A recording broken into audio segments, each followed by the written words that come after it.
సక్కదలలో చదువుతున్న ఒక అమ్మాయి పై చదువుల కోసం పరీక్షలు రాసింది. కాలేజీలో సీట్ వచ్చింది కూడా, కానీ ఫీజు కడదామంటే పైసలు లేవట. అందుకని ఒక లీడర్ సాబ్ కాడికి పోయింది సాయం చేయమని అడుగుదామని. మరిగా లీడర్ ఏం చేసి ఉంటాడు? ఏమున్నది, సాయం చేస్తానని చెప్పి చెయ్యకుండా తిప్పించుకుంటుండా అనుకుంటున్నారా? కాదు, చేసిండు. ఏం చేసిండంటే హరీష్ రావు సార్ ముచ్చట్నే ఇది. ఇగో ఈ చెల్లనే సారు సాయం కోరిపోయింది. పేరు మమత.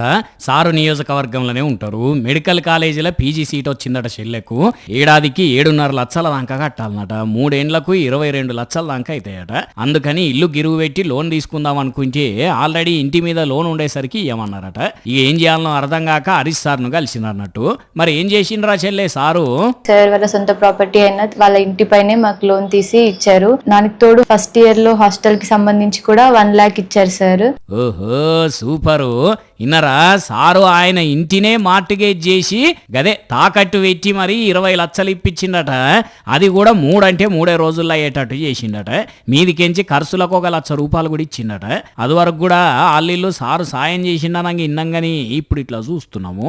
ఇక దీంతో మా సార్ అంతే బోలా మనిషి, చేతికి ఎముకలేని మనిషి. ఎవరన్నా సాయం అని వస్తే చాలు వెనక ముందు చూడకుండా అప్పు చేసైనా ఆపది తీరుస్తాడు అని సారెంట తిరిగేటోళ్ళు, సార్ని ఇష్టపడేటోళ్ళు అనుకుంటుంటే చెప్పున పోయి సారును కలిసి మనగోడు కూడా చెప్పుకొని సాయం చేయమనాలి అని ఇంకొందరు ఆలోచిస్తున్నారట ఆపతిలున్న అక్కడోళ్ళు.